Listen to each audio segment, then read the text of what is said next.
പ്രിയപ്പെട്ടവരെ, ദേവാദിദേവൻ എന്റെ മഹാദേവൻ ഉത്സവത്തിലാണ്. എവിടെയാണെന്ന് അറിയണ്ടേ? ഇതാണ് തൃക്കലഞ്ഞൂർ മഹാദേവ ക്ഷേത്രം. കലഞ്ഞൂരാണ് ഞാൻ ജനിച്ചു വളർന്ന നാടാണ്. ഈ മണ്ണിൽ എപ്പോൾ വരുമ്പോഴും ഉണ്ടല്ലോ ഒരു പ്രത്യേക ഒരു എനർജിയാണ് നമുക്ക് കിട്ടുന്നത്. ഏത് വഴിക്ക് പോയാലും മഹാദേവനെ പ്രാർത്ഥിക്കാതെ ഈ തിരുനടയില് ഒന്നിറങ്ങി തൊഴാതെ പോയി കഴിഞ്ഞാലുണ്ടല്ലോ മനസ്സമാധാനം കിട്ടില്ല. അത് എന്റെ ഒരു തിങ്കിങ് ആണ്. ഉത്സവമൊക്കെ കഴിഞ്ഞ് ഭഗവാന്റെ ഭൂതഗണങ്ങൾ വിശ്രമത്തിലാണ്. ഇവിടുത്തെ കെട്ടുകാഴ്ച ഒന്ന് കാണേണ്ടിയ സംഗതി തന്നെയാട്ടോ. വല്ലാത്ത ഒരു മനസ്സിന് വല്ലാത്തൊരു ആനന്ദം നൽകുന്നൊരു കെട്ടുകാഴ്ചയും കാര്യങ്ങളും ഒക്കെ ഇവിടെ. മക്കളെ, കൂറ്റൻ കാള.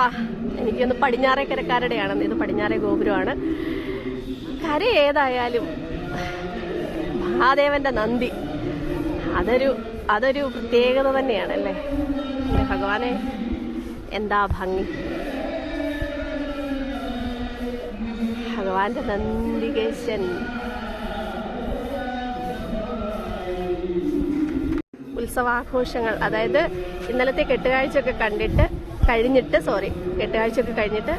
അമ്പലത്തിന്റെ 4 ചുറ്റിനും കെട്ടുകാളകളെ, കെട്ടുരുപ്പടികളെല്ലാം ഇവിടെ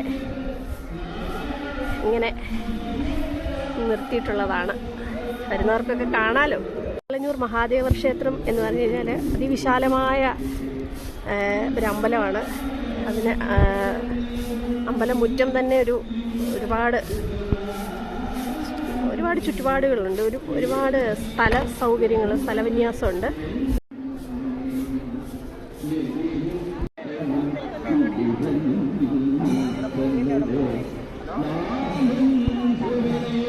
രാവിലെയും ഭയങ്കര തിരക്കാണ് ഇവിടെ. കണ്ടില്ലേ, ഗജവീരന്മാർ തിടമ്പേറ്റി നിൽക്കുന്നത്.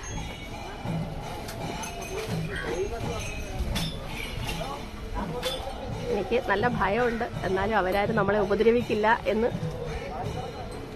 അറിയാം. തീർച്ചയായിട്ടും അവർ നമ്മളെ ഉപദ്രവിക്കില്ല. അങ്ങോട്ട് ഉപദ്രവിച്ചാൽ മാത്രമേ അവർ നമ്മളെ ഉപദ്രവിക്കൂ.